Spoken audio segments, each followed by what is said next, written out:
En 1954, aun cuando Gregorio Mendel en 1860, era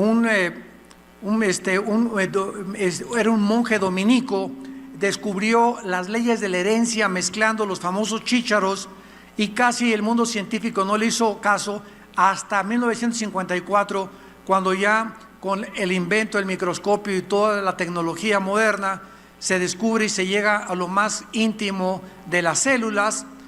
La mayor parte de los científicos ateos en Estados Unidos y en Europa abandonaron de una forma repentina y abrupta la famosa teoría de la evolución. Aunque no se hicieron cristianos, ellos honestamente dijeron, después de saber que el ADN impide la evolución, no podemos seguir enseñando eso. Entonces es increíble, ¿verdad?, cómo la ciencia o la pseudociencia ha ido siendo transformada, demostrando que las verdades que parecían que eran verdades hace un siglo, 2 siglos, con el avance del tiempo, la misma ciencia descubren que eran teorías, especulaciones, hipótesis, filosofías, nada más. Por eso tenemos que estar atentos todos los seres humanos, principalmente los cristianos, cuando oímos pues que se descubrió el hoyo negro. Ya cuántos quieren agarrar una nave prisa al hoyo negro.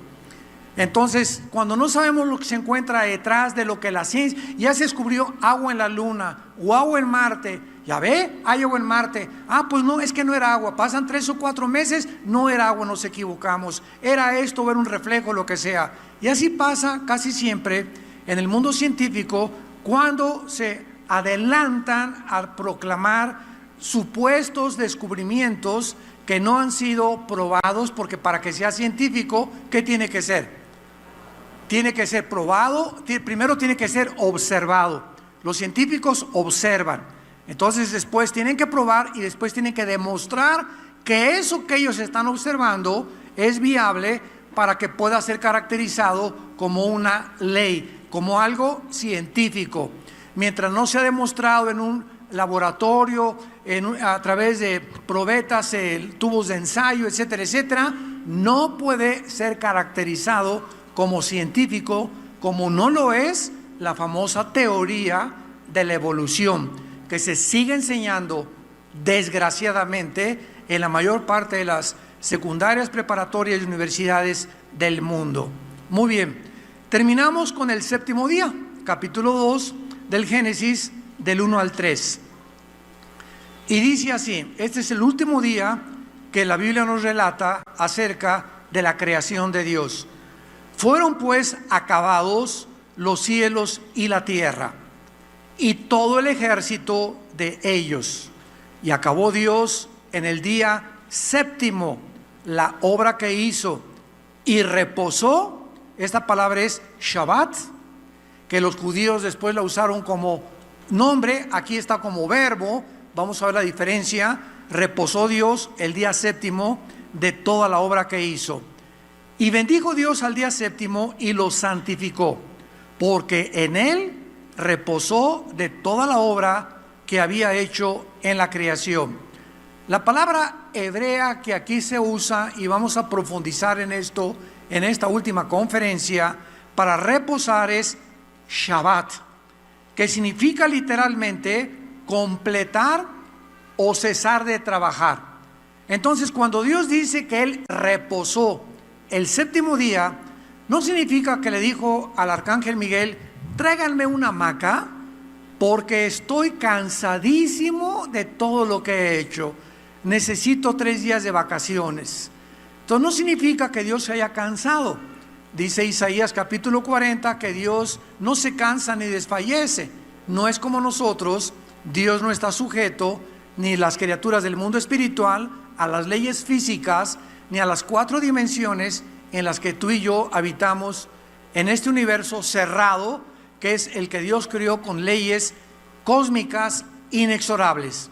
Muy bien, la palabra Shabbat aquí no es un nombre propio para el séptimo día, porque repito, es un verbo.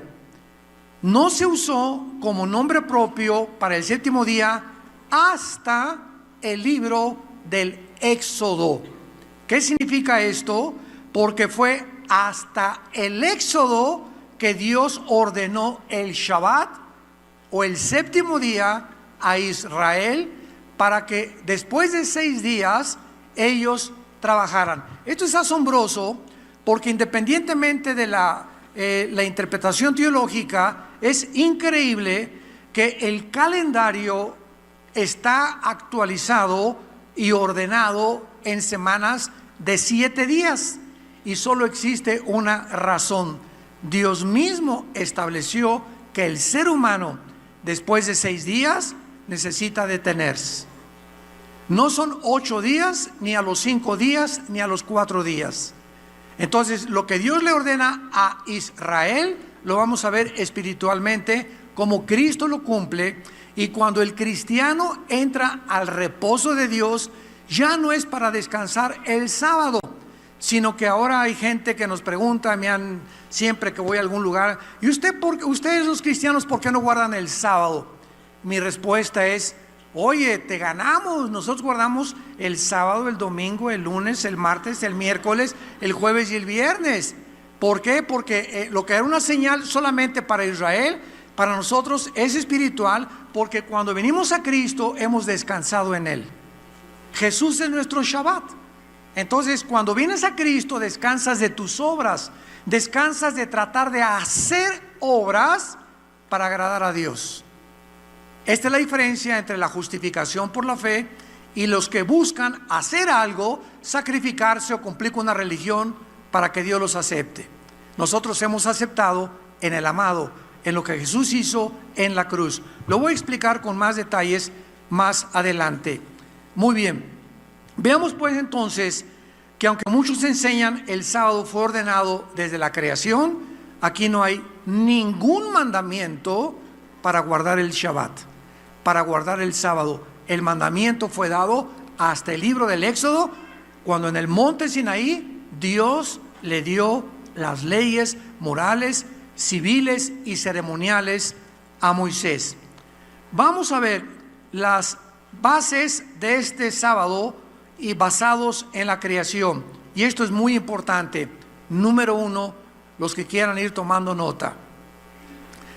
La base del sábado y la razón por la cual Dios descansa el día séptimo es para recordarle a Israel, el pueblo y la nación que él iba a formar después, cuando Dios hasta el capítulo 2 se llama Abraham, y de un hombre Dios le dice a Abraham, te voy a multiplicar, y las naciones a través de la historia van a ser bendecidas por ti. ¿Por qué? Porque a través de los judíos vino el Mesías, y a través de los judíos tenemos las Sagradas Escrituras. Entonces Dios escoge formar una nación, que es la nación de Israel, para que pudiéramos nosotros ser bendecidos todos con la Biblia y con la persona de Cristo. Y si Dios hubiera escogido a los mexicanos, los guatemaltecos hubieran dicho, ¿y por qué no a nosotros? Y si hubiera escogido a los italianos, los franceses hubieran dicho, ¿y por qué a los franceses? Y así es el ser humano. ¿Y por qué escogió a los judíos? Porque le dio la gana, porque Él es soberano. Y si hubiera escogido a los ingleses, ¿y por qué no los alemanes? La cuestión es que Dios, en su soberanía, escoge una nación y un punto geográfico en el mundo, donde los árabes son 250 millones, más todavía que los judíos. Ahorita son aproximadamente como 14 millones de judíos en todo el mundo, y la mitad de ellos viven en Israel. Casi 6 millones viven en Israel. Y vemos nosotros que el 65 y 70% de los premios Nobel los han ganado los judíos. Sigmund Freud, judío. Carlos Marx, judío. Albert Einstein, judío. Y todo podemos hacer una lista interminable de los grandes inventores, de los grandes dramaturgos, de los grandes etcétera, etcétera, que Dios ha escogido un grupo geográfico precisamente para poder bendecir a los demás, no porque sean especiales, ni porque sean mejor que los árabes, ni que los palestinos, ni que los libaneses, porque ante Dios todos somos iguales. Dios no tiene acepción de personas.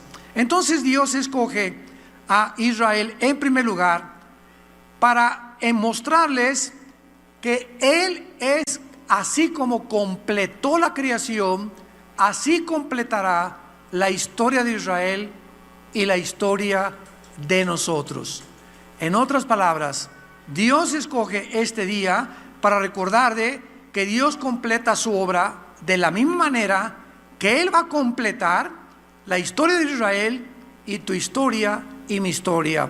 Vayamos a comprenderlo en Romanos capítulo 10, versículos del 1 al 5, porque existe una corriente dentro del cristianismo que se llama la teología de la que se quieren liberar, la teología del reemplazo. No sé cuánto la han escuchado, que Dios ya acabó con Israel, que la iglesia ha entrado a formar parte y a tomar el lugar de la nación de Israel.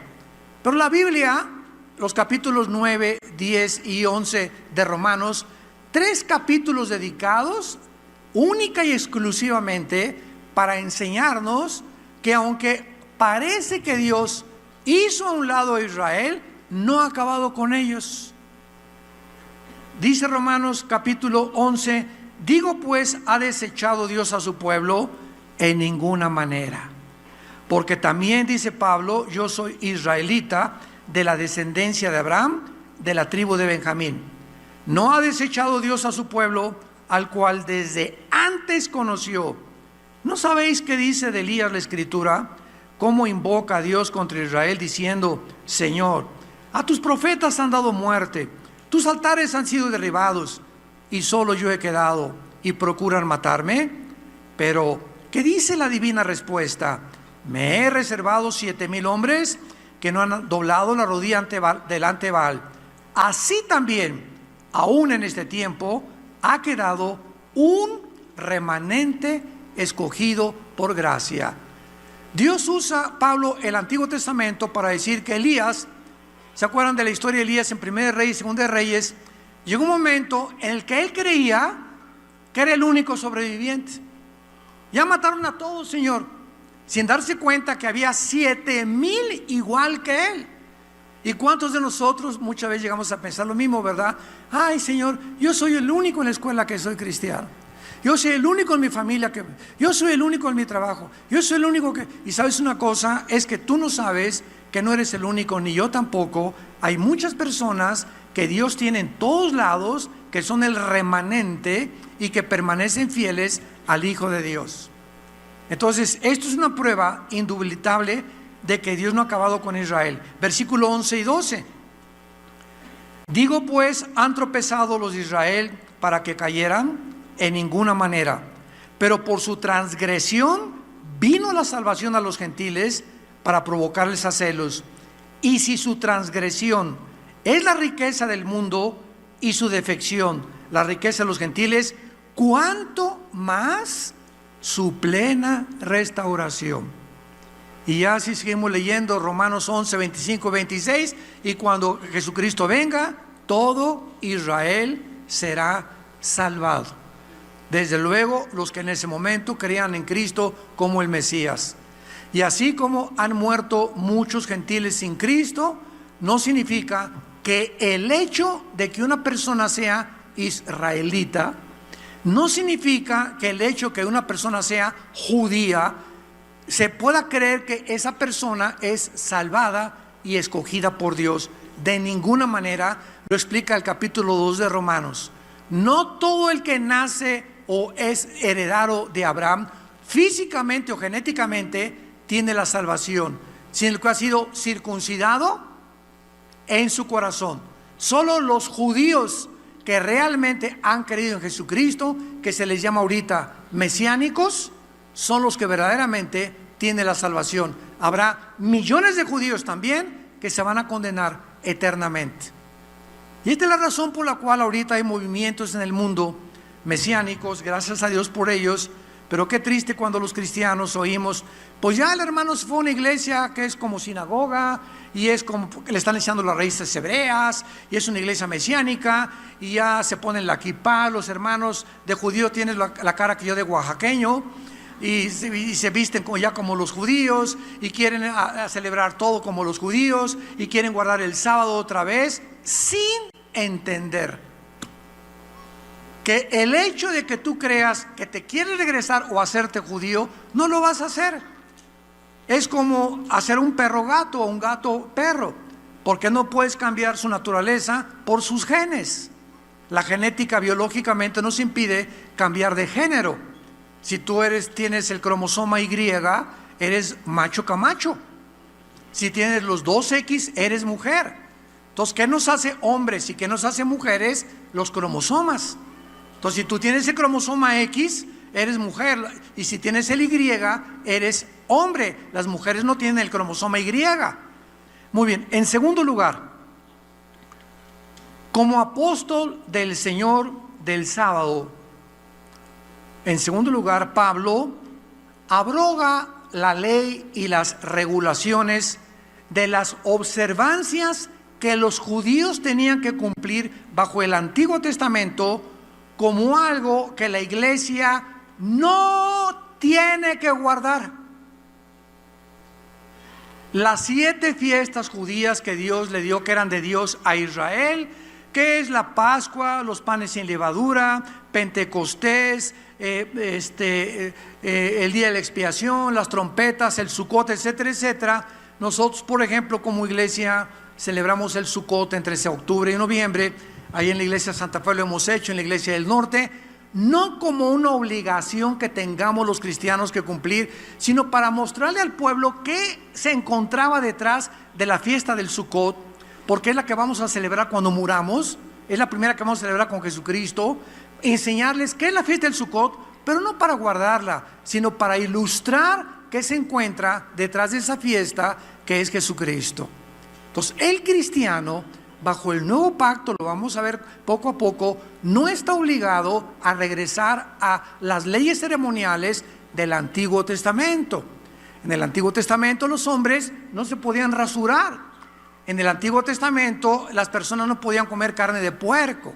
En el Antiguo Testamento tenían el sábado que guardarlo, tenían que matar un becerro, tenían que matar corderos. Los más pobres, como la Virgen María y José, los padres de Cristo, eran tan pobres que el día del sacrificio tuvieron que ofrecer un palomino, que eran las aves para las personas que eran muy pobres. Entonces todo eso ya perteneció a Israel, y tenemos que entender la diferencia entre la iglesia, que es una entidad completamente diferente a la nación de Israel. Vamos a ver poco a poco. Por ejemplo, comencemos con Colosenses capítulo 2, donde el apóstol Pablo, a esta iglesia que querían regresar al legalismo otra vez, a comenzar a dejarse la barba, y los que nos la dejamos no significa porque queremos cumplir la ley de ninguna manera, ¿verdad? O sea, ya no es nada obligatorio para nosotros los cristianos. Dice así Colosenses 2, 16 y 17. Miren lo que dice Pablo a la iglesia: nadie los juzgue ya. No permitas que nadie te juzgue. ¿En qué cosa? En lo que comes o en lo que bebes, más que en las manitas de puerco en vinagreta. No permitas que ya nadie te juzgue. Es que yo tomo una chela, hermano, una bohemia negra con la carne asada, y es una sola, y llegas tú a la carne asada, al día de campo, y vas al hermano con su cerveza y le dices: eres un borracho, te vas a ir al infierno. ¿Qué estás haciendo? Le estás señalando y lo estás juzgando. El hermano te va a contestar: ¿sabes una cosa? La cerveza y la levadura que tiene es 1000 veces más nutritiva que la panza de Santa Claus que tú tienes. Oye, es que mira, esa persona se tatuó. Si eres gordo, no te atrevas a juzgar a nadie que está tatuado, porque más daño le haces al templo, porque tú no eres templo, eres la catedral del Espíritu Santo. Entonces comenzamos a estar buscando en las cosas superficiales, con lo que hacemos, que el hermano toma vino, que no toma vino, que toma esto y eso, y comenzamos a vivir una vida, un cristianismo superficial, legalista se llama esto. Y lo que Dios ve es el corazón. El hermano, ¿supiste que puso árbol de Navidad? Y el árbol de Navidad era de los babilonios. Y es un paganismo. Yo no pongo árbol de Navidad. Imagínense el hermano que dice, yo no pongo la Navidad. Y está en la Navidad, pues fueron a los tacos del jefe, y pues hay un árbol de Navidad, su comidita y todo lo que quieras, ¿verdad? Y con las caras así. Y están los hermanos en Navidad, jingle bells, noche de paz, contentos, alegres. Y dice Dios al ángel Gabriel, ve a ver a los que no pusieron árbol, ponles una palomita. Y a los que pusieron árbol, ponles un tache. ¿Se imaginan a Dios juzgándonos por lo que estamos haciendo o dejamos de hacer? ¿Qué es lo que ve Dios? Dice la Biblia, el reino de Dios, Romanos 14, no consiste en bebida, comida, sino en paz y gozo en el Espíritu Santo. Si tú pones tu árbol de Navidad y estás contento y gozoso, es lo que le interesa a Dios. Y si no pones árbol de Navidad y estás con tu jeta de este tamaño y maltratas a tu esposa y eres una persona que durante todos los 11 meses anteriores del año ni siquiera tuviste una relación con el Señor, ¿tú crees que por no poner árbol ya vas a ser más aceptado por Dios que por aquellos que lo pusieron? Lee Romanos 14. Ya no juzguen unos un día de otro día, uno que sea ser vegano, el otro que come puerco, hay otro que toma la cerveza y el vino con su comida, otros puro agua y limón. Pero esta es la cuestión, ya nadie los juzga en comida o en bebida, o en días de fiesta, luna nueva o shabbats, o días de reposo, todo lo cual es sombra de lo que ha de venir, pero el cuerpo es de Cristo. Todo lo que Dios le da en el Antiguo Testamento a los judíos eran señales, eran símbolos, y una señal, una sombra apunta todo hacia la cruz. Viene el Mesías en la cruz y Él cumple todo lo que Dios mandó en la ley en el Antiguo Testamento. Y lo cumple Cristo en nuestro lugar. Y en ese momento, al cumplir Cristo todo lo que el Antiguo Testamento o los 10 mandamientos mandaba Dios que fueran guardados, Jesús los cumple en nuestro lugar. Y en el momento en que tú recibes a Cristo, Dios nos declara ante el tribunal cósmico justos, sin serlo, por gracia. En otras palabras, la Biblia dice en Santiago, si tú fallas en un mandamiento, te haces culpable de los 10. Nadie desde Adán hasta nuestros días, nadie ha cumplido los 10 mandamientos. Pues yo no robo, o que no eres ladrón, pero eres chismoso. Como el joven que se acercó a Cristo, Señor, ¿qué tengo que entrar al cielo, guardar los mandamientos? Los he cumplido todos. ¿Y qué le dice Cristo? Vende todo lo que tienes. Y cuando supo eso, le tocó Cristo la llaga. Era un avaro. Entonces, había un mandamiento que él no cumplía, que es amar a Dios con todo el corazón. Y en ese momento estamos descalificados. Entonces, para que me entiendan, los 10 mandamientos, síganme con mucho cuidado, eran como una barda, como de 5 metros. Fíjense esta ilustración. Entonces mi papá me dice, Armando, brinca esta barda. No puedo. Tengo que llegar el momento de decirle, papá, yo no puedo por mis propios medios alcanzar la barda y brincarla. Me dice mi papá, eso es lo que te quería enseñar. Ven para acá. Y mi papá se pone y me dice, sobre mis hombros, y ya con la ayuda de él alcanzo la barda. En otras palabras, la barda son los 10 mandamientos. Y nadie ha podido cumplirlos. La pregunta es, oye Dios, si tú sabías que nadie los iba a cumplir, ni podía alcanzar nadie esa altura, ¿para qué la pusiste tan alta? ¿Para qué no los diste? Para que reconocieran que separados de mí, nada pueden hacer. Que cuando yo entre a tu vida, yo los voy a cumplir. Tú eres imposible que los cumplas por tu imperfección. Y yo en lugar de ti los cumplí en una cruz, cumplí toda la ley. Y ahora nos es imputada lo que se llama la justificación por la fe. Romanos capítulo 3. Somos declarados justos por Dios, no porque lo seamos, sino porque alguien en nuestro lugar hizo la justicia y cumplió la justicia que nosotros nunca hubiéramos podido cumplir. Por eso la salvación no es por obras, es por gracia. Porque por obras nadie alcanza la barda, nadie alcanza a cumplir las leyes de Dios. Él tiene que entrar a nuestra vida e imputarnos esa justicia que no es de nosotros. Otro ejemplo es, en el Antiguo Testamento, cuando alguien pecaba, haz de cuenta que el pecado es una mancha en la camisa. Entonces, cuando alguien pecaba, se manchaba la camisa y venía corriendo al altar, ofrecía un sacrificio y en ese momento salía del altar cubierto.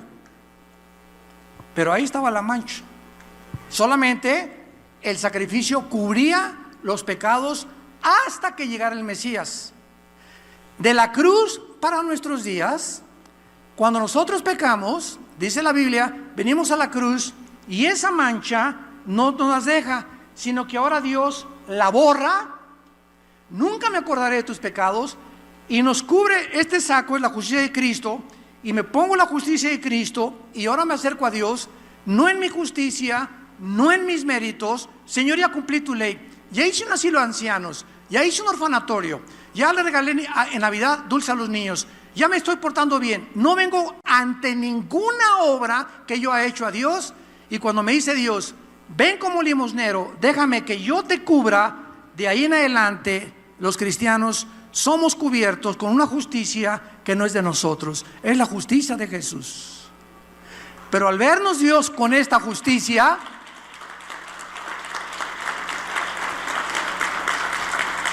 al ser yo cubierto con esta justicia, puedo acercarme a Dios. Ya no en mis méritos, no en mis propios. Dice Hebreos capítulo 10, acerquémonos pues sinceramente ahora por la sangre de Jesucristo, por el camino nuevo y vivo que Dios nos abrió por medio de la sangre de su muerte en la cruz.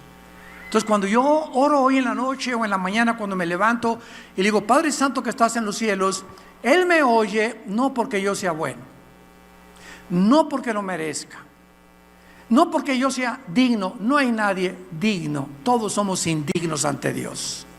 Vengo y me acerco a Dios en los méritos de su Hijo, mi Salvador, que vive dentro de mí, y vengo en tu nombre, Jesús, a acercarme a tu Padre.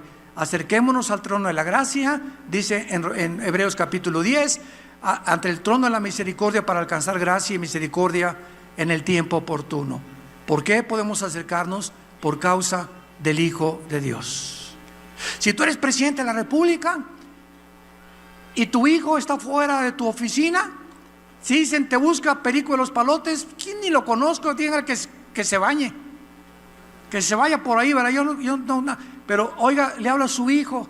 El hecho que me digan a su hijo, abre la puerta y le doy entrada sin ninguna credencial, simplemente porque es mi hijo.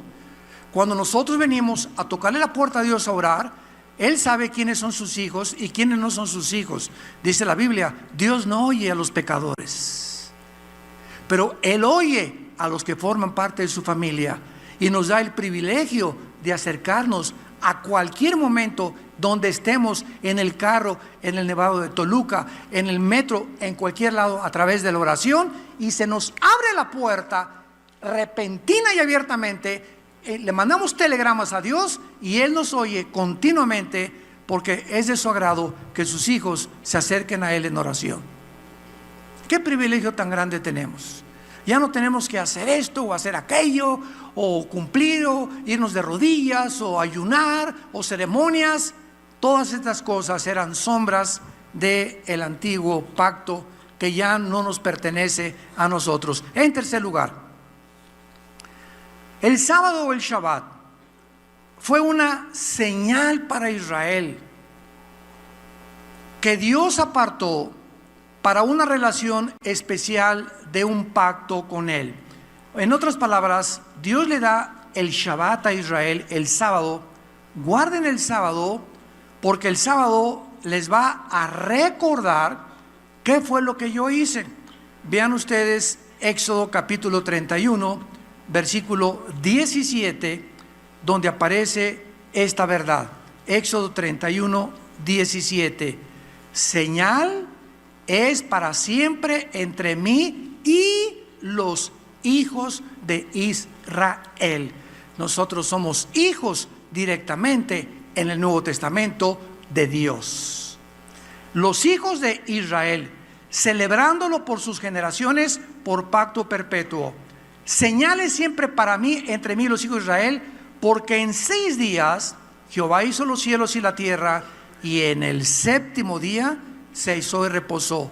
O sea, Israel, cada Shabbat, de cada 6 días, el 7º día, no hagas nada.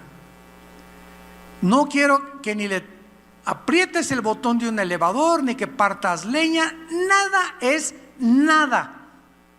Lo vas a dedicar a recordar, a leer las Escrituras, la Torá, de lo que yo hice en la creación.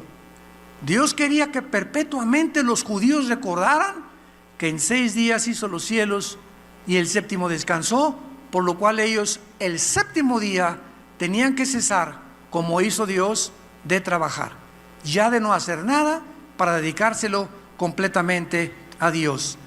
Bajo el Nuevo Testamento, los creyentes ya no se reunían el sábado. Bajo el Nuevo Testamento se reunían el primer día de la semana, Sunday.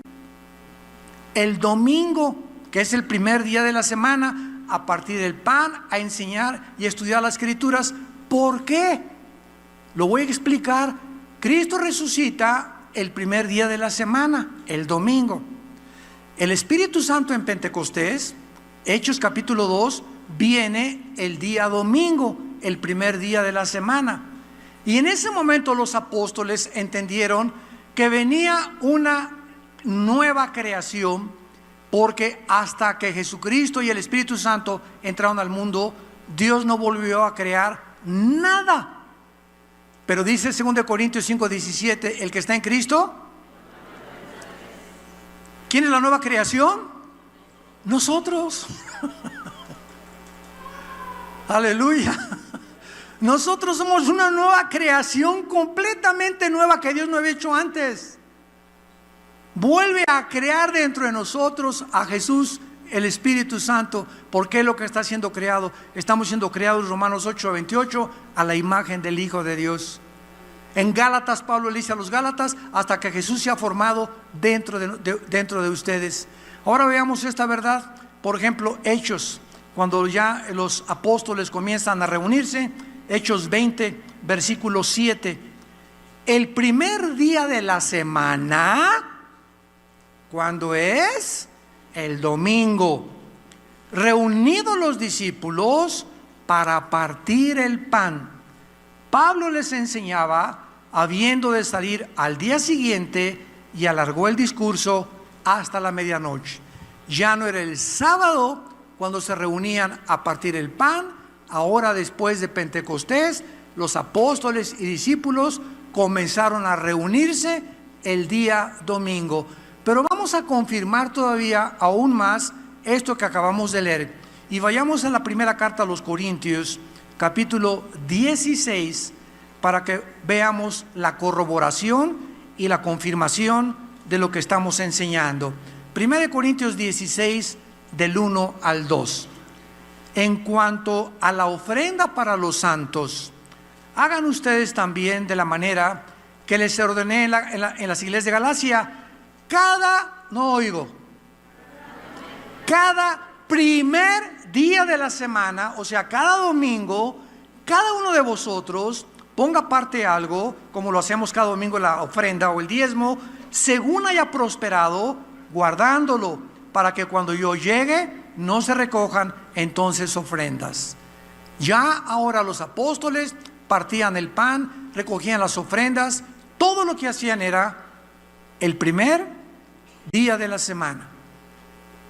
Israel, Dios le dio el 7º día, a nosotros nos dio el primer día, que para ellos es el 8º día. Sígame con cuidado. El número 7, esto es en la gematría, que es el conocimiento de los números de acuerdo a las letras hebreas y griegas. Gematría con G de Jorge, perdón, de Gárgara. En la gematría, el 7 representa lo completo, la perfección. Pero todos los nombres de Jesús, admirable, consejero, Dios fuerte, Jesucristo, suman el 8. Esto es increíble. Suman el 8. Nosotros pasamos de lo completo, que es el 7, a aquello que solamente puede ser lo perfecto a la semejanza de Él. David escribía en el Antiguo Testamento: cuando despierte, o sea, cuando muera, seré semejante a ti, despertaré a tu semejanza. Y ahora que nosotros celebramos el primer día de la semana, que es el octavo para ellos, hemos entrado a la perfección con Cristo en nuestra vida. El hombre sin Jesús es un ser humano incompleto. No podrás jamás llegar al final de la meta, del propósito de tu vida, sin Jesucristo en tu corazón, porque Él ha venido precisamente a mostrarnos estas grandes verdades. En quinto lugar, en el libro de los Hebreos encontramos la expresión precisamente del Shabbat a la iglesia, interpretándonos el Espíritu Santo, lo que significa el sábado para nosotros los cristianos. Hebreos capítulo 4. Temamos pues, no sea que permaneciendo aún la promesa de entrar en el Shabbat, que aquí se tradujo el catapausis o el descanso, alguno de ustedes parezca no haberlo alcanzado.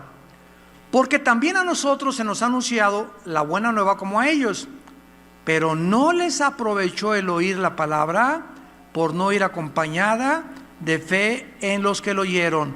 Pero los que hemos creído hemos entrado ¿en dónde? Los que hemos creído hemos entrado en el reposo de Dios, en el descanso de Dios. ¿Qué es lo que nos hace descansar de esa conciencia que nos atormentaba? Y hermano, pues usted no sabe lo que yo fui. He abortado 7 niños, he matado 25 personas. Me dicen que fui el borracho, parrandero, jugador de Metepec. Me decían la leona, hermano, de Peralvillo. Usted no sabe que yo fui el máximo capo de capos y el traficante más grande que existe en el mundo de drogas. ¿Usted cree? Esto que estoy diciéndoles a ustedes es el testimonio de quienes creen.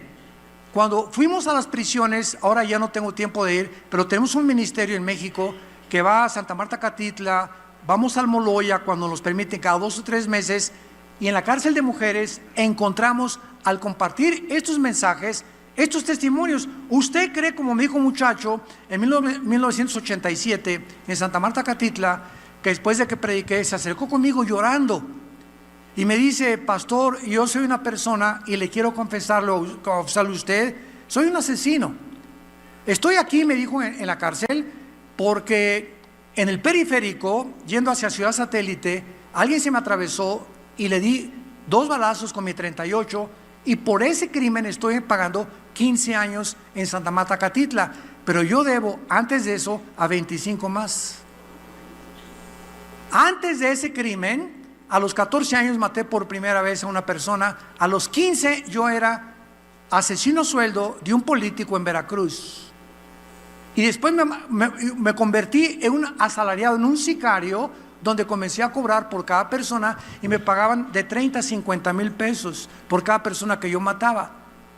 Y por esos 25 crímenes y porque yo estoy aquí, ¿usted cree que Cristo me pueda perdonar? ¿Saben qué le contesté? La sangre de Cristo nos limpia de toda maldad.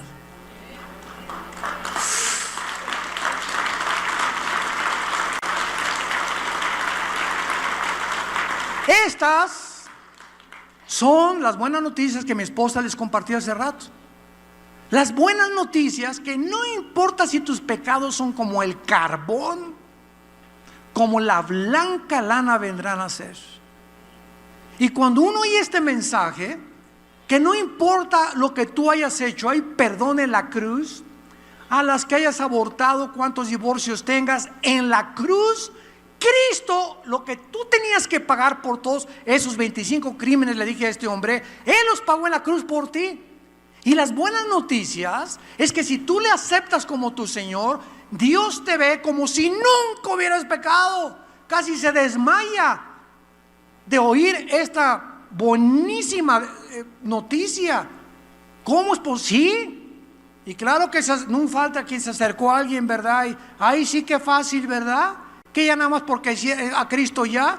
Pues, y le dije, no, es que no fue fácil. Fue la vida que Él dio en la cruz en nuestro lugar. No fue fácil para Dios.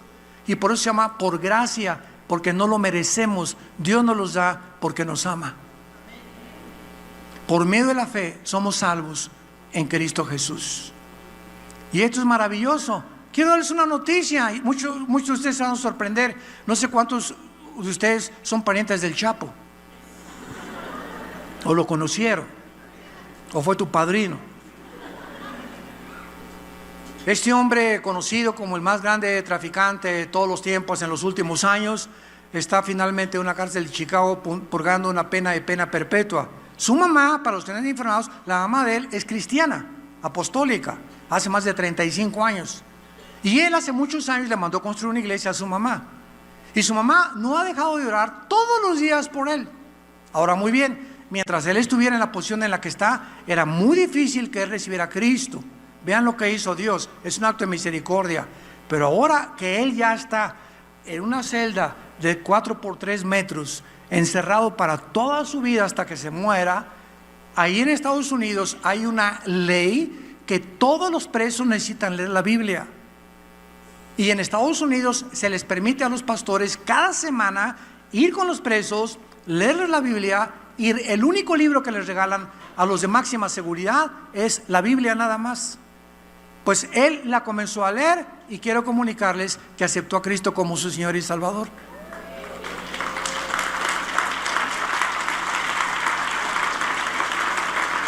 Inmediatamente. Y todo lo que hizo lo pagó Cristo en la cruz.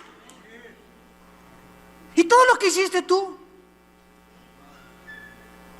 ¿Alguien puede levantarse y decir que es mejor que otro? ¿Alguien es tan fariseo, tan farisea para decir, es que yo no sé cómo es, ni cómo esa prostituta? A eso vino Cristo, y eso fue por lo que lo persiguieron y lo crucificaron, por envidia.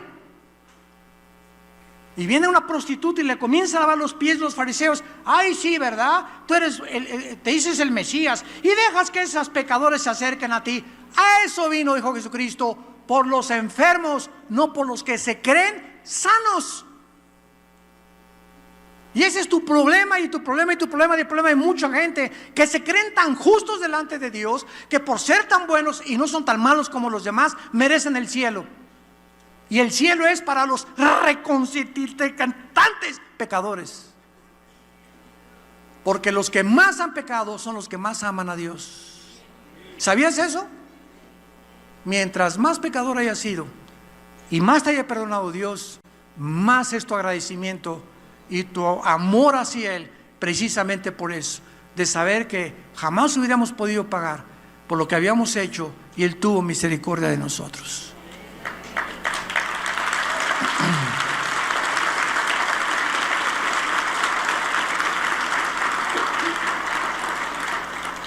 Y finalmente, Iglesia de Dios, damas y caballeros que nos visitan, la principal idea del día de reposo para los cristianos es triple para terminar. Número 1, tener un día de descanso después de 6 días para trabajar.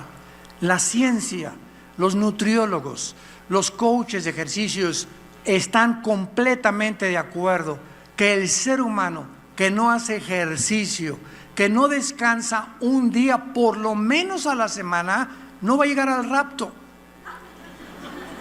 Y si llegas al 6º piso, al 7º piso de tu vida, a los 60, al 70, vas a llegar, ¿o qué vas a llegar?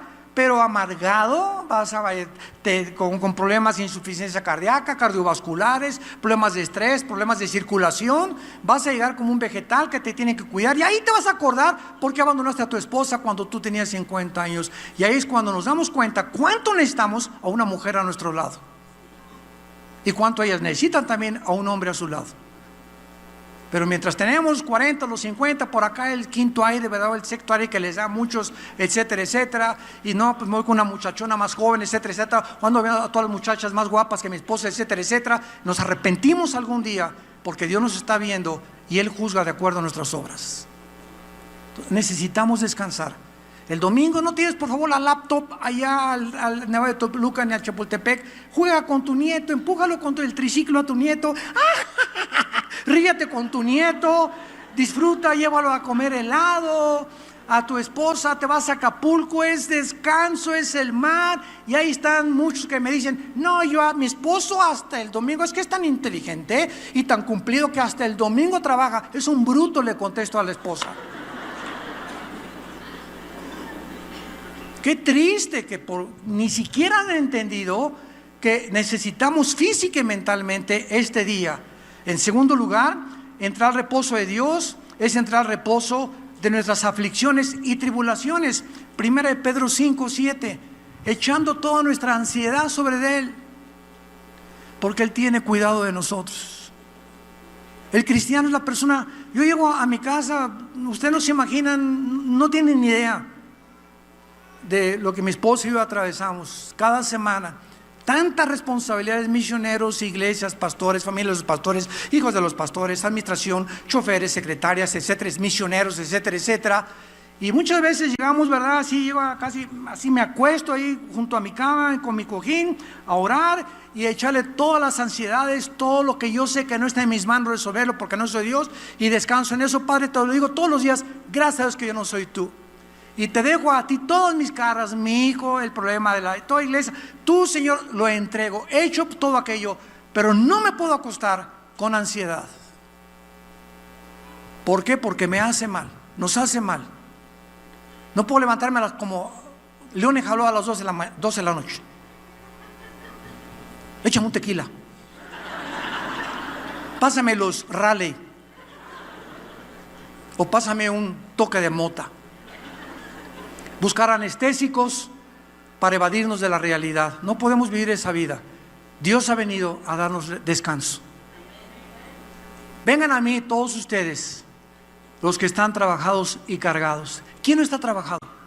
¿Quién no está cargado? Tantos problemas, el mundo, y que la guerra, que Venezuela, y que Putin, y que el petróleo, y que Estados Unidos, y que México, y que las ideologías. Estamos, como decía mi esposa hace unos momentos, rodeados de malas noticias.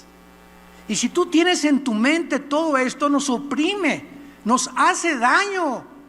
Y tenemos que llegar todos los días a la cruz a dejar todo eso. Señor, tú encárgate de todo. Quiero amanecer como un angelito. Mañana a lo mejor ni amanecemos. Eso es lo que Dios quiere, que entremos a su reposo.